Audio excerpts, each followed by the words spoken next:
Hey, I'm Aaron Kemkes, and this is the Great Cookie Challenge, where 2 to 8 players are skilled bakers who are competing on a television show to prove they're the best.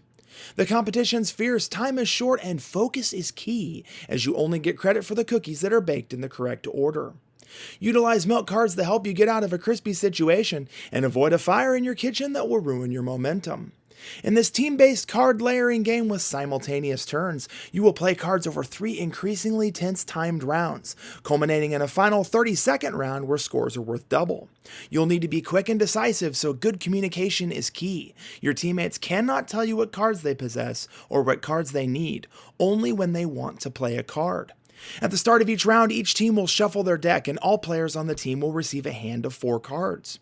A card will be flipped over from the top of the deck as the starting card, and then teams will shuffle in their fire cards and milk cards. The table will designate someone to start the timer, and play begins. There are 4 different actions you can take in the Great Cookie Challenge, and all actions are simultaneous. At any point, any player may 1. Play a card. When you play a card to your team's pile, that action is final. 2. Draw back up to 4 cards at any time, because during play you can draw cards as long as time hasn't expired. 3. Discard your hand and draw back up to 4 cards. If you do this, you must say yum yum yum yum yum. Yes, that's yum 5 times. 4. Play a milk card to the pile. If you play a milk card, it fulfills the up requirement on the card below it, and the down requirement on the card played after it. During the game, you will encounter a fire card. As soon as the card is drawn, all players on that team must toss their hand of cards aside and draw new cards. When playing a card, there are 2 important items to consider. The number in the star-shaped cookie on the top right of the card shows the amount of points your team will score if the cookie is baked in the correct order. You know it's in the correct order if the symbol on the right of the up arrow matches the cookie played after it, and the symbol to the right of the down arrow matches the cookie that was played prior to it. Should all cookie symbols not match, the card is worth 0 points. If a symbol is not present next to one or both arrows, any cookie type may be played in that spot.